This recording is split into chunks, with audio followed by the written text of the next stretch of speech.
오늘 본문을 보면 예수님께서 한 곳에서 기도하셨다라고 말합니다.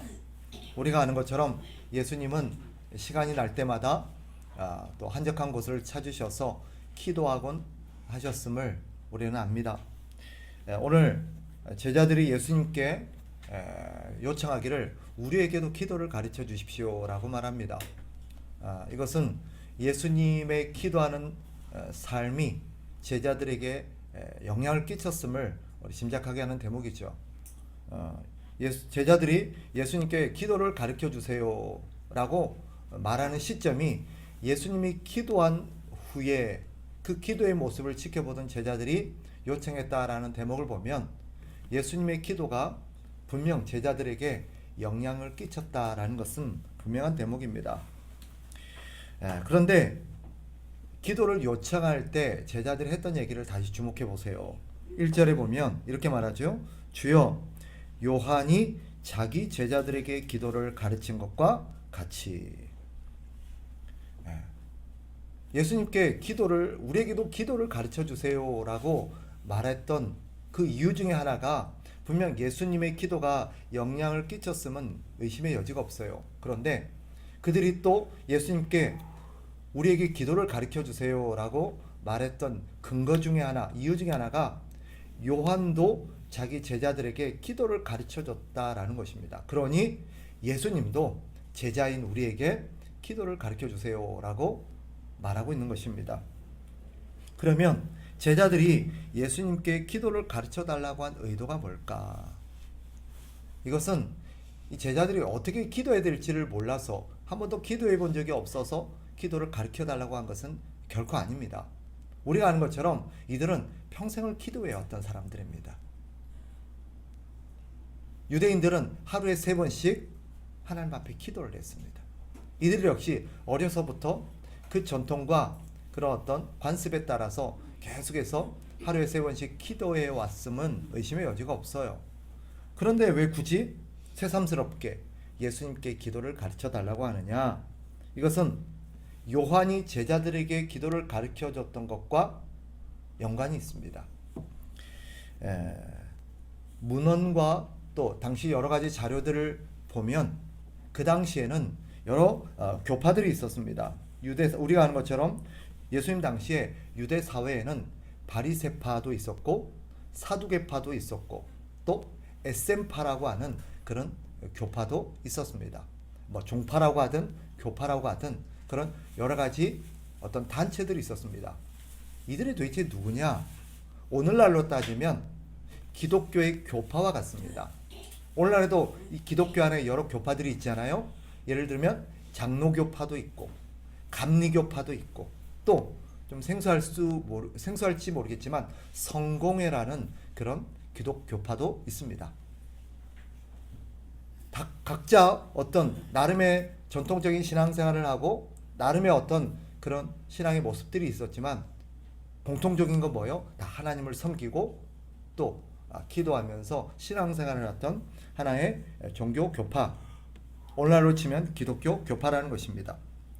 그런데 이런 교파들은 저마다 자기 나름의 기도문들을 갖고 있었습니다.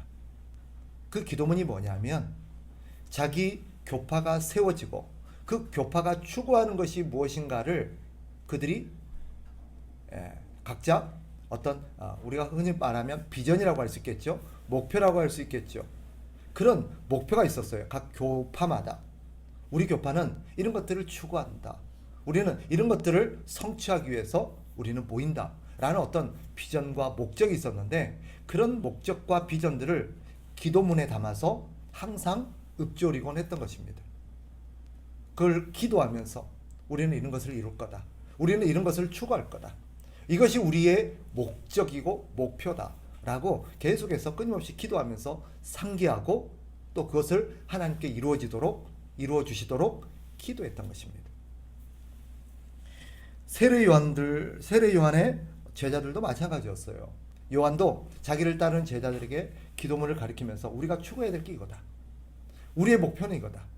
이것이 이루어지는 날까지 우리는 하나님 앞에 기도하면서 이것을 위해서 살아야 된다라고 제자들에게 가르쳐줬던 것입니다. 우리가 아는 것처럼 예수님을 따르는 12명의 제자 중에는 과거 세례 요한의 제자였던 사람들도 있습니다. 따라서 이들은 당시 요한의 제자로서 요한의 가르침을 받을 때 요한이 가르쳐줬던 기도문을 계속해서 가지고 하루에 3번씩 기도했던 사람들입니다. 그런데 그런 사람들이 이제 누구를 따르고 있어요? 예수님을 따르고 있어요. 그들은 예수님께 지금 기도를 가르쳐 달라고 지금 요청하고 있는 것입니다. 그러니까 이것은 기도의 방법을 가르쳐 달라는 의미가 아니라 기도의 내용을 가르쳐 달라는 것입니다. 쉽게 말하면 우리는 어떤 내용으로 기도해야 됩니까? 예수님, 우리가 어떤 내용으로 무엇을 기도해야 되겠습니까? 라고 요청하고 있는 것입니다. 아마도 그들은 예수님이 3년 동안 예수님과 동고동락하면서 예수님을 따르면서 예수님이 간절히 기도하는 모습을 목격했을 것입니다. 그때마다 궁금했을 거예요. 도대체 예수님은 무엇을 저토록 간절히 기도할까? 예수님이 저토록 하나님 앞에 기도하는 저 기도의 내용은 무엇일까? 궁금했을 것입니다. 그래서 예수님께 우리에게도 예수님이 하고 계시는 그 기도를 가르쳐 주십시오. 우리도 하겠습니다. 이런 의미예요. 즉 예수님이 추구하고 예수님이 목적으로 삼는 것을 우리도 목적으로 삼고 우리도 기도하면서 그것을 추구하겠습니다. 라는 의미인 것입니다. 그러니 오늘 예수님께서 제자들에게 가르쳐 주신 흔히 이 기도문을 우리는 뭐라고 불러요? 주기도문이라고 불러요. 주기도문이라는 의미는 주님께서 가르쳐 주신 기도라는 뜻입니다. 이것은 기도의 방법을 설명한 것이 아니에요. 어떤 이들은 주기도문을 기도의 어떤 형식과 방법으로 이해하곤 하는데 그렇지 않아요. 이 주기도문은 예수님께서 제자들에게 너희가 기도해야 될 내용이 뭔지, 너희가 추구해야 될 것이 무엇인지를 가르쳐 주신 예수님의 대답인 것입니다. 다시 한번 볼까요? 2절부터 4절까지 같이 한번 읽겠습니다. 2절부터 4절 시작. 예수께서 이르시되 너희는 기도할 때에 이렇게 하라. 아버지여, 이름이 거룩히 여김을 받으시오며 나라가 임하시오며 우리에게 날마다 일용할 양식을 주시옵고 우리가 우리에게 죄 지은 모든 사람을 용서하오니 우리 죄도 사하여 주시옵고 우리를 시험에 들게 하지 마시옵소서 하라. 이것은 어떻게 보면 마태복음 6장에 나오는 우리가 흔히 사용하고 있는 주기도문의 내용과 동일합니다. 그런데 조금 짧다라는 것을 알 수 있습니다. 결과적으로 말씀드리면 이 마태복음 6장에 나오는 기도문의 요약판이 이 누가복음 11장에 나오는 기도라고 할 수 있습니다. 같은 내용이에요. 그런데 누가복음에는 강조점이 좀 다를 뿐입니다. 하지만 앞에 마태복음 6장에 나오는 주기도문과 동일한 것이다 라는 것을 여러분이 기억하시면 좋겠습니다. 주님께서 가르쳐 주신 이 기도를 보면 두 가지를 우리에게 가르칩니다. 즉, 두 부분으로 나눌 수 있다라고 말할 수 있습니다. 첫째는 교회와 성도가 추구해야 될 목표가 무엇인가 하는 것을 가르칩니다. 즉, 쉽게 말하면 우리가 기도한다는 것은 우리가 추구해야 될 목표를 하나님 앞에 구하는 거예요. 그런데 성도들이 하나님 앞에 반드시 기도하고 추구해야 될 교회의 목표, 성도의 목표가 무엇인가를 예수님의 기도는 가르쳐주고 있어요. 크게 세 가지 내용입니다. 그것은 하나님의 이름이 거룩히 여김을 받는 것, 두 번째는 하나님의 나라가 이루어지는 것. 여기는 나타나지 않지만 마태복음 6장을 우리가 참고하면 하나님의 뜻이 이루어지는 것입니다. 이것이 교회가 추구해야 될 목표요, 비전이요, 교회가 지속적으로 기도해야 될 기도의 내용입니다. 또 한 가지는 우리 주님께서 가르쳐 주신 이 기도는 그것을 추구하기 위해서 교회와 성도가 어떻게, 어떤 태도로 살아내야 하는가, 어떤 태도로 이것을 추구해내야 하는가를 가르칩니다. 역시 한 세 가지로 요약할 수 있습니다. 첫째는 우리의 필요를 하나님께 구하며 살으라는 거예요.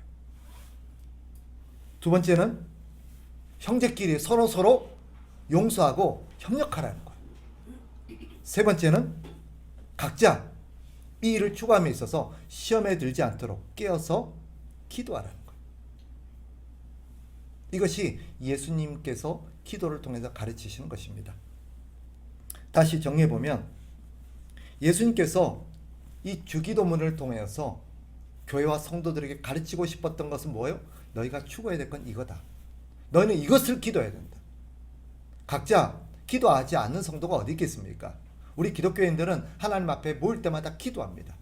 그런데 오늘 주기도문이 우리에게 가르치는 것은 너희가 기도해야 될 것들이 많이 있지만 빼놓지 말고 너희가 함께 모였을 때마다 또 너희가 기도할 때마다 반드시 구해야 될 가장 중요한 교회의 목표요 비전은 이것이다 라고 가르쳐주는 게 이거예요. 그게 세 가지 내용이죠. 첫째가 무엇이었습니까? 하나님의 이름이 거룩히 여김을 받도록 너희는 살아라. 그것을 기도해라 라는 것입니다. 하나님의 이름이 거룩히 여김을 받는다 라는 의미가 무엇입니까? 간략하게 말하면 하나님이 하나님다운 대우를 받게 하는 것입니다. 세상 사람들이 하나님을 인정하고 하나님을 하나님으로 인정하고 그 하나님이 하나님이 될 때까지 나의 하나님이 아니라 나만의 하나님이 아니라 모든 사람의 하나님으로서 하나님이 하나님으로서의 대우를 받을 때까지 그래서 모든 사람들이 하나님을 예배하고 하나님을 섬기는 그 일이 이루어지도록 너희는 기도하고 살으라는 거예요.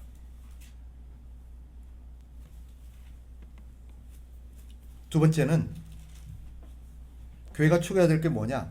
하나님의 나라가 임하는 것입니다. 즉 땅끝까지 온 세상에 있는 모든 사람들이 하나님을 섬기고 하나님을 예배하는 나라, 하나님의 말씀대로 다스려지는 나라, 삶의 각 영역이 하나님의 말씀에 입각해서 말씀의 원칙에 따라서 그렇게 모든 것들이 다스려지는 나라, 그 하나님의 나라가 이 땅에 이루어지도록 땅끝까지 이것이 이루어지려면 복음을 전해야 돼요. 그래서 예수님이 너희는 땅끝까지 가라고 한 거예요. 그리고 모든 민족으로 제자를 삼아서 아버지와 아들과 성령의 이름으로 세례를 베풀고 그죠? 예수님께서 가르치신 모든 것을 모든 분부한 것을 가르쳐서 지키게 하라라고 명령합니다. 그 목적은 뭐예요? 하나님의 나라가 이루어지게 하기 위함이에요. 이것을 위해서 교회가 기도해야 되고 이것을 추구하며 살아야 된다는 것입니다. 세 번째, 교회가 추구해야 될 게 무엇이래요? 하나님의 뜻이 이루어지는 것입니다. 하나님의 뜻이 이루어진다는 것. 이건 뭐냐? 하나님께서 이 세상을 만드실 때 원래 갖고 계셨던 계획이 있었어요. 하나님은 그냥 느낌 가는 대로 하나님의 생각이 딱 나는 대로 이렇게 즉흥적으로 한 것이 아니라 하나님이 이 세상을 6일 동안 창조하셨잖아요. 이 세상을 만드실 때 하나님은 원래 계획을 갖고 있었어요. 그 계획에 따라서 하나님은 하나씩 하나씩 만드셨고 그 만드신 것을 통해서 장차 하나님의 뜻이 이루어지기, 완성되기를 기대하셨습니다. 한 가지 짚고 넘어갈 것은 여러분, 하나님이 만드신 세상, 하나님이 만드신 이 세상은 완성품이 아니었습니다. 그것은 하나님의 뜻이 이루어지게 하기 위한 하나의 시작점이었어요. 하나님은 6일 동안 세상을 만드시고 사람을 만드시고 그죠? 그 사람을 통해서 하나님께서 궁극적으로 이루고자 하는 그 뜻을 이루게 하려고 모든 것들을 세팅하시고 만드셨어요. 그 계획에 따라서 사람들은 하나님을 섬기며 하나님의 뜻이 이루어지도록 살았어야 하는 것이 하나님의 계획이요 뜻입니다. 근데 그 뜻이 인간의 배신과 반역으로 좌초됐죠.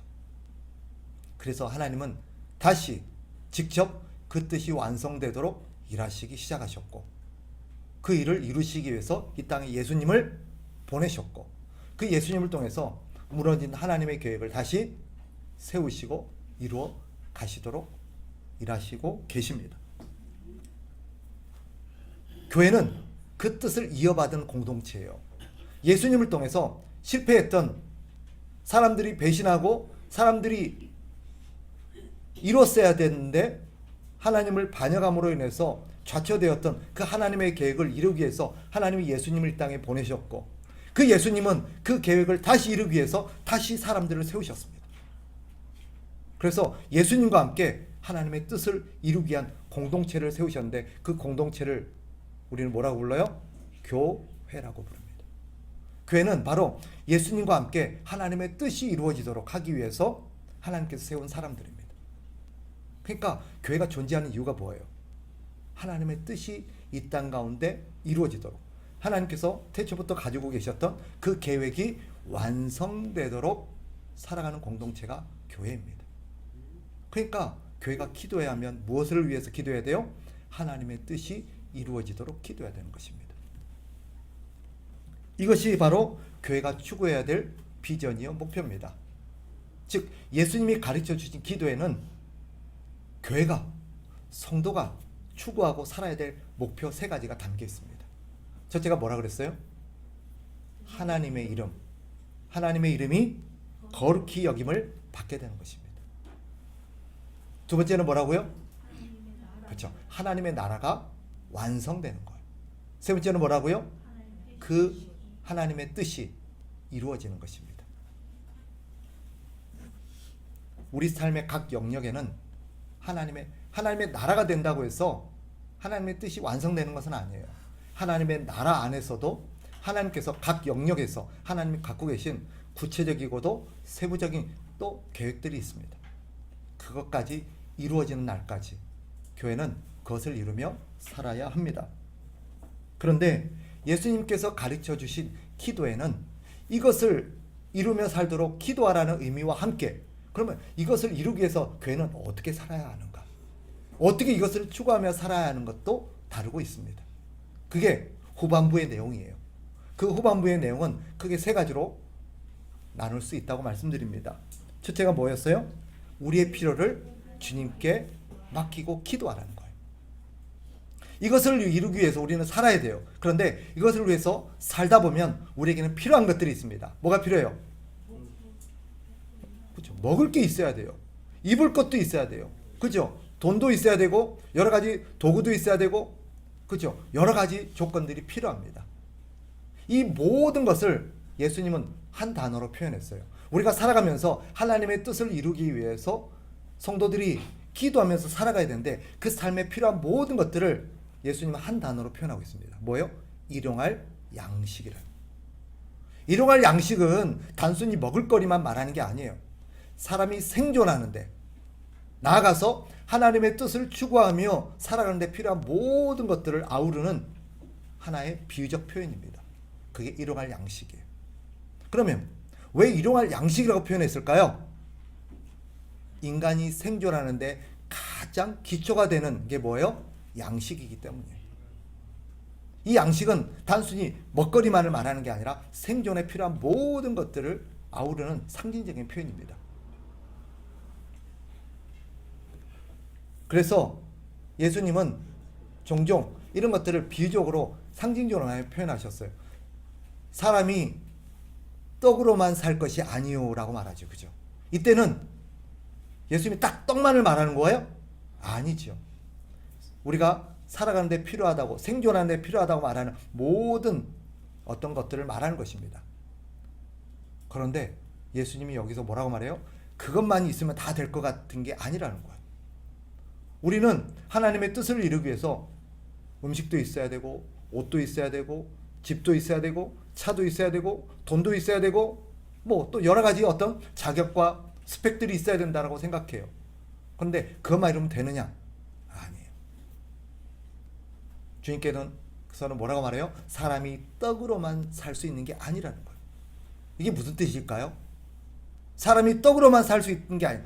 떡으로만 생존한다는 뜻이 아니에요. 예수님의 뜻의 함의는 뭐예요? 내가 너에게 가르쳐준 하나님의 이름이 거룩히 여김을 받고 하나님의 나라가 이루어지고 하나님의 뜻이 이루어지도록 살기 위해서는 이것만 갖고 안 된다는 거예요. 거기에는 뭐예요? 너희가 하나님의 말씀이 있어야 된다는 거예요. 그 얘기를 하고 계시는 거예요. 이것을 위해서 필요한 것들이 있는데 그 필요한 것들을 하나님은 어떻게 하래요? 하나님께 구하라는 거예요. 그걸 구하며 살라는 거예요. 이것은 어떤 의미를 담고 있습니까? 이것은 하나님이 다 공급하신다는 걸 믿고 구하라는 뜻입니다. 너에게 필요한 것은 하나님이 반드시 공급한다. 그러니 나를 믿어라. 이 의미가 이 안에 담겨 있어요. 그러니까 기도하라는 거예요. 하나님께 기도하라는 것은 걱정하지 마. 네가 살아가는데 네가 생존하는 것뿐만 아니라 네가 주님을 섬기는데 필요한 거 내가 다 채워줄 테니까 걱정하지 말고 너는 그것을 위해서 살아라는 뜻이 담겨 있는 것입니다. 예전에도 제가 말씀을 들은 적이 있는데 제가 목회의 길로 나서면서 제일 주저했던 게 바로 이거였어요. 부르심이 좀 늦게 왔어요. 30이 돼서 이제 제가 25세 결혼을 했거든요. 26세 우리 큰애 낳고 28에 둘째 낳고 그리고 이제 살아가고 있는데 평신도 이제 집사로서 살아가고 있는데 하나님께서 저를 목회로 부르셨어요. 근데 제일 걱정되는 게 뭐였을까요? 가고는 싶은데 가야 될 것 같긴 한데 가려니까 딱 내 발목을 잡는 게 가족을 부양하는 문제였어요. 그럼 우리 뭐 먹고 살지? 그럼 내 가족들을 어떻게 부양하지? 이게 제일 걱정이었어요. 이것 때문에 제가 기도를 많이 했습니다. 몇 년을 기도했어요. 근데 하나님이 주셨던 답이 뭐였어요? 걱정하지 마. 내가 너 안 굶겨. 너 필요하면 내가 다 공급해. 걱정하지 말고 가라. 그러면서 주신 말씀이 의인의 자손이 걸식하는 것을 본 적이 없다라는 시편 성도의 고백이었습니다.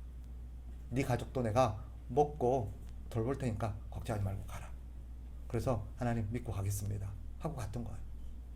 근데 저는 지금까지 여러분에게 정말 솔직하게 고백할 수 있습니다. 지금까지 하나님께서 저를 신실하게 돌보셨어요. 네, 신실하게. 다행히 저희 가족들도 굶은 적은 없습니다. 너무 감사하죠. 네, 모르겠어요. 우리 아내와 자녀들은 그래도 뭔가 부족함이 있었겠지만 그래도 너무너무 감사하게도 하나님께서 신실하게 채우시고 오늘까지 인도하셨습니다. 저에게 은혜를 베푸시고 돌보신 하나님은 우리 모두를 돌보세요. 그러니까 주를 위해서 살아가는 데 있어서 주저하지 마십시오. 내가 물론 다들 우리 성도들에게 여러분 이제 우리가 하나님을 위해서 살아야 되지 않겠습니까? 우리가 기도도 하고 전도도 하고 예배도 하고 봉사도 하고 우리 주님의 뜻을 이루기 위해서 우리가 헌신해야 되지 않겠습니까? 그러면 성도들이 한결같이 말씀하시는 게 있어요. 내뱉든 안 내뱉든 물론 해야지요. 그거 누가 모릅니까? 그렇게 살아야 되는 거 다 알죠. 그런데 일도 해야지요. 가족도 돌봐야 되죠. 또 내가 여러 가지 해야 될 일도 있습니다. 이런 것들을 어떻게 합니까? 라는 것이 항상 우리의 물음입니다. 그에 대한 대답이 오늘 본문입니다. 예수님의 대답은 뭐예요? 걱정하지 마. 너에게 있어야 될 것은 내가 다 채워. 그러니 걱정하지 말고 너는 그것은 하나님께 구하고 하나님께 요청하고 너희는 나를 위해서 내가 너에게 하라고 한 그 뜻을 위해서 살아라고 말씀하시는 것입니다. 두 번째, 또 한 가지 이런 하나님의 뜻을 이루기 위해서 우리가 삶에 있어서 가져야 될 또 하나의 태도가 있습니다. 그게 뭐냐? 우리에게는 이 하나님이 주신 일을 혼자 이룰 수 있을까요? 아니면 함께 해야 할까요? 함께 해야 됩니다. 혼자서는 절대 할 수 없습니다. 여러분 기억하세요. 나 혼자서 열심을 내가지고 절대 하나님의 나라, 하나님의 이름이 거룩하게 영을 받게 하는 것, 하나님의 뜻이 이루어지게 하는 것 불가능합니다. 그렇다면 교회라는 공동체를 예수님이 세우지 않았을 겁니다. 그럼에도 불구하고 예수님이 우리를 공동체로 교회로 함께 모여서 너희는 함께 신앙생활하면서 함께 주님을 위해서 섬기라고 말하신 이유가 뭐겠어요? 함께 해야 되기 때문에. 함께 해야 되기 때문에. 그러면 왜 함께 해야 될까요? 나 혼자 하는 게 편한데. 우리 중에는 그렇게 말하는 분이 있어요. 저는 혼자 하는 게 편해요. 그냥 제가 알아서 할게요. 그렇게 말하는 분이 있습니다. 기질적으로 나는 혼자 하는 게 편해요. 그런데 여러분 죄송한데 혼자서는 불가능합니다. 두 가지 이유 때문이에요. 첫째, 우리가 그 일을 이룬 데는 우리는 진공 상태에서, 무중력 상태에서 하는 게 아니에요. 우리에게는 방해하는 원수와 적이 있습니다. 우리를 대적하고 이 일을 하나님을 위해서 살려고 하는데 그것을 방해하는 세력이 있어요. 누구예요? 네, 마귀예요. 사탄이에요. 물어봅시다. 그러면 이 마귀, 사탄은 혼자입니까? 아니면 그들도 세력을 갖고 있습니까? 마귀하고 여러분하고 1대1로 싸운다고 쳐요. 이길까요? 질까요? 아니, 마귀하고 너 나하고 다이다이 죄송해요. 이거 뭐 1대1로 붙자. 마귀 너 나와. 나하고 1대1로 우리 남자답게 한번 싸우자. 이길까요? 질까요? 예, 져요. 생각보다 여러분 약합니다. 져요. 예, 못 이깁니다. 마귀 혼자가 싸워도 절대 못 이깁니다. 그러면 마귀는 좀 센 것 같고 그 밑에 한 뭐 귀신 대장 정도. 야 귀신 너 1번 귀신 일이 나와. 자 귀신하고 여러분 싸우면 어떨까? 이길까요? 질까요? 져요. 못 이깁니다. 예, 여러분 생각보다 약해요. 근데 봐봐요. 마귀가 우리를 방해하는데 혼자만 방해할까요? 하면 이렇게 자기 전 세력을 다 이용해서 방해할까요? 못 이겨요. 그래서 혼자서는 절대 못 이깁니다. 그래서 혼자 신앙생활하고 혼자 하나님을 섬기겠다는 사람들은 100% 하다가 어떻게 됩니까? 시험에 들거나 무너집니다. 못 이겨요. 또 한 가지 이유가 있습니다. 혼자서 할 수 없는 이유에 하나님의 나라의 일은 나 혼자서 하기에는 너무 방대하고 벅차요. 여러분이 아무리 열심히 한들 우리 한국은 떠나서 울산도 다 못 섬길 거예요. 울산은커녕 동구 지역도 못 섬깁니다. 동구는커녕 교회도 하나 못 섬깁니다. 제가 참 그랬어요. 알고는 있었는데 실감하는 게 목회를 하면서 이제 12년째 목회를 하면서 제가 절절하게 느끼는 하나의 사실, 이 작은 공동체 하나도 내 혼자서 할 수가 없구나, 감당할 수 없구나 하는 걸 느낍니다. 그런데 어떻게 동구를 섬기며 울산을 섬기며 세계와 열방을 섬기겠습니까? 불가능해요. 그래서 우리는 팀이 필요해요. 그래서 하나님이 우리에게 팀을 주셨어요. 함께 하라고. 그래서 팀이 필요합니다. 그래서 교회가 필요한 거예요. 그런데 문제가 뭐예요? 이제 함께 모여서 신앙생활하고 함께 모여서 하나님의 뜻을 이루려다 보니까 이렇게 모인 사람들이 서로가 맞아요, 안 맞아요? 안 맞아요. 기질이 같아요, 달라요? 달라요. 성격도 달라요. 생각도 달라요. 입장도 다르고 형편도 달라요. 그러니까 무슨 일이 벌어져요? 다투어요. 갈등이 생겨요. 또 여기 모인 사람들이 다 성격이 다 좋고 다 온전하고 실수하지 않고 반듯한 분만 모여 있을까요? 아니면 실수투성이들이 모였을까요? 네. 그 중에는 그죠? 말도 함부로 하는 사람도 있고 행동도 함부로 하는 사람도 있고 욕심쟁이도 있고 여러 사람이 있어요. 그러니까 필연 서로가 같이 모여서 신앙생활 하다 보면 어떤 일이 발생하느냐? 서로에게 상처를 입히는 일이 발생하고 죄를 짓는 일이 발생할 수밖에 없어요. 그러다 보니까 팀워크가 깨져요. 공동체가 깨져요. 심지어 마귀가 그 안에서 부추겨요.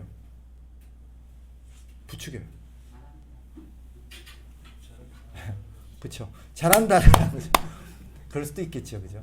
그런데 자꾸 우리의 연약함을 가지고 쟤가 너 무시하잖아. 쟤가 너 따돌리잖아. 쟤가 너한테 지금 함부로 대하고 있잖아. 그럼 어때요? 갑자기 마음이 확 분이 일어나요. 열받아요. 갑자기 그 사람과 함께 하고 싶지 않아요. 그러면서 우리 팀워크를 깨뜨려요. 우리 주님께서 이것을 아시고 함께 이 일을 이루어야 되는데 함께 모이면 무슨 일이 일어날지 아셨어요. 그래서 어떻게 하래요? 하나님 딱 원칙을 주셨어요. 이 일을 함께 하다 보면 내가 서로 상처도 주고 잘못도 하고 어려움을 겪게 될 거다. 그러니 어떻게 하라? 서로의 잘못을 용서해라. 그리고 서로 사랑하라는 거예요. 협력하라는 거예요. 여러분, 분명한 사실, 우리는 협력해야 합니다. 힘을 합쳐야 돼요.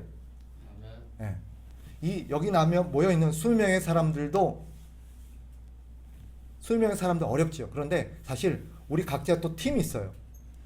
그 안에서 또 소수의 팀을 우리가 나눴죠. 그죠? 전도팀도 있고 또 뭐 새가족팀도 있고 또 행사팀도 있고 뭐 다 팀이 있어요. 근데 어때요? 그 팀 안에도 서너 명의 사람이 모이는데 그 팀 안의 사람들끼리도 서로 안 맞아요. 그게 우리예요. 서로 막 그죠? 실망스러워요. 그런데 여러분 기억하십시오. 그래도 함께 해야 합니다. 함께 하지 않으면 내가 그냥 아유 나 혼자 하고 말래. 그럼 일을 안 하겠다는 거예요. 그것은 절대 하나님이 기뻐하지 않는 것입니다. 예수님은 만약에 우리가 예수님한테 이렇게 말하는다 쳐요. 아 예수님 나 저 집사님하고 못하겠어요. 나 저건 사님하고 못하겠어요. 안 맞아요. 너무 생각이 달라요. 너무 자기중심적이에요. 아, 나 못하겠어요. 혼자 할래요. 그럼 예수님 뭐라 할까요? 그래도 같이 해야 돼. 너 혼자서는 안 돼. 싫든 좋든 같이 해야 돼. 그래야만 할 수 있어. 그게 예수님의 대답이에요. 그러니까 어떻게 해야 돼요? 맞춰가야 돼요. 그래서 함께 해야 되는 것입니다. 그래서 주님께서 하나님의 뜻을 이루면서 살아가는데 우리에게 주신 두 번째 원칙이 뭐였어요? 서로를 용서하고 사랑하면서 살아야 된다. 근데 될까요? 안 될까요? 용서하고 서로를 사랑하는 게 돼야 안 돼요? 안 돼요. 그래서 기도하라는 거예요. 그것을 기도해라. 그러면서 우리 주님께서 한 가지 더 당부를 주셨어요. 네가 만약에 저 형제를 저 자매를 용서하지 않으면 나도 너를 용서하지 않을 거야. 네가 그 형제를 용서하고 그 자매를 용서하면 나도 너를 용서할게. 라고 뒤에다가 첨언을 해놨어요. 그게 주기도문에 담겨 있어요. 이것은 무슨 말이에요? 오해하지 마세요. 아, 내가 저 형제, 저 자매를 용서하지 않으면 우리 주님도 나를 용서하지 않겠구나. 그럼 나는 지옥 가겠구나. 그런 뜻이 아니에요. 주님이 나를 용서했던 것을 먼저 기억하라는 거예요. 우리 주님께서 네가 하면 내가 너를 용서할게 라고 말했을까요? 내가 먼저 너를 용서했으니까 너도 그 사람을 용서해 라고 말했을까요? 네, 두 번째예요. 주기도문의 의미는 그거예요. 내가 너한테 먼저 용서해 준 거 기억하고 너도 그 형제를 용서해. 이게 원리예요. 그래서 주님께서는 서로를 사랑하고 용서하며 함께 협력하라고 말합니다. 세 번째가 있어요. 세 번째는 뭐냐? 시험에 들지 않도록 깨어서 기도하라는 것입니다. 시험에 들지 않도록 깨어서 기도해라. 왜요? 우리에게는 원수 마귀가 우리를 노리고 있고 계속해서 유혹하고 있고 그렇게 살지 못하도록 방해하고 있기 때문입니다. 따라서 주기도문은 우리에게 두 가지를 가르쳐요. 너희가 추구해야 될 게 뭔지. 두 번째는 그것을 추구하기 위해서 우리가 어떤 태도로 살면서 기도해야 되는지. 주기도문은 그것을 우리에게 담고 있습니다. 말씀을 정리하겠습니다. 우리는 예수님께서 가르쳐 주신 이 기도문을 기억해야 합니다. 오해하지 마세요. 이 기도문은 개인적인 경건을 위해서 주신 기도문이 결코 아닙니다. 공동체를 위해서 주신 기도문이고 공동체의 목표와 비전을 우리에게 제시해 준 공동 기도문입니다. 그래서 이 주기도문은 우리 교회가 모였을 때마다 함께 구해야 될 거예요. 그래서 교회가 항상 예배를 마치고 마무리할 때 어떤 기도를 해요? 주기도문을 하는 이유가 거기 있어요. 교회는 왜 마칠 때 이 기도로 꼭 마무리를 합니까? 바로 이것이 우리 주님께서 교회에게 명령하신 거기 때문에 우리는 항상 이것을 기도해요. 그러면 여러분 저를 보세요. 시작할 때도 될 텐데 왜 마무리할 때 할까요? 네, 그렇죠. 나가기 전에 기억하라는 거예요. 이제 너희는 흩어져서 각자의 자리로 흩어질 텐데 흩어지기 전에 우리가 무엇을 위해서 흩어지는지 그 흩어져서 어떻게 해야 될 것인지 다시 한번 기억해라는 의미로 교회는 그것을 마지막에 함께 기도하고 헤어지는 것입니다. 아시겠죠? 그래서 여러분 이것은 가는 모였을 때만 하고 함께 있을 때만 해야 되는 거냐? 아니에요. 혼자 있을 때도 매일매일 여러분 주기도문을 기도하시기 바랍니다. 하늘에 계신 우리 아버지요, 이름이 거룩히 여김을 받으시오며 나라가 임하시오며 뜻이 하늘에서 이루어진 것 같이 땅에서도 이루어지이다 라고 우리는 날마다 아침에 눈을 떠서 기도해야 돼요. 근데 오늘 우리는 어때요? 내 문제, 내 필요, 나를 위해서, 나의 가족을 위해서는 기도하면서도 우리 주님의 뜻을 위해서는 기도하지를 못할 때가 많습니다. 여러분, 바뀐 거예요. 우리가 구해야 되고 우리의 필요는요, 이것을 위해서 주어진 하나님의 약속이지 이것과 상관없이 잘 먹고 잘 살라고 주어진 약속이 아닙니다. 따라서 우리는 이것을 항상 모였을 때든지 헤어졌을 때든지 이 기도문을 읊조리고 기도문을 하나님 앞에 구하면서 우리가 무엇을 위해서 살아야 되고 어떻게 이것을 추구하며 살아야 될 것인지를 상기해야 될 겁니다. 교회가 기도하지 않으면 결코 이것을 이뤄낼 수 없을 겁니다. 그래서 교회는 모였을 때마다 기도해야 돼요. 혹여나 여러분, 만약에 우리 다 같이 기도합시다 할 때 뭘 기도해야 될지 잘 모르겠다, 그러면 이 주기도문을 기도하십시오. 주기도문을 생각하면서 기도하십시오. 그리고 그 기도문에다가 계속해서 첨언을 하고 살을 붙이고 그 기도문을 위해서 또 추가적으로 기도하고, 그렇게 기도하면 이 기도문은 우리에게 기도의 모델이 되기도 할 겁니다. 그래서 주기도문을 통해서 우리가 구해야 될 것, 또 그것을 위해서 어떻게 살아야 될 것인지, 또 어떻게 기도해야 할 것인지를 우리가 다시 한번 생각하는 그런 기회가 되었으면 좋겠습니다. 그리고 우리 주님이 평생 그렇게 사셨습니다. 우리 주님은 하나님 앞에 기도할 때마다 이것을 위해서 기도하셨고, 기도가 끝나면 이것을 추구하기 위해서 사셨음을 우리 주님의 생애는 우리에게 잘 보여줍니다. 그리고 주님이 우리에게 너희도 나를 본받아 이렇게 기도하라고 오늘 명령하셨습니다. 권유가 아니에요. 명령입니다. 이것을 우리는 받들어서 주님을 본받아 이렇게 기도하고 이렇게 사는 우리 참된 교회 또 성도들 되시기를 주의 이름으로 축복합니다.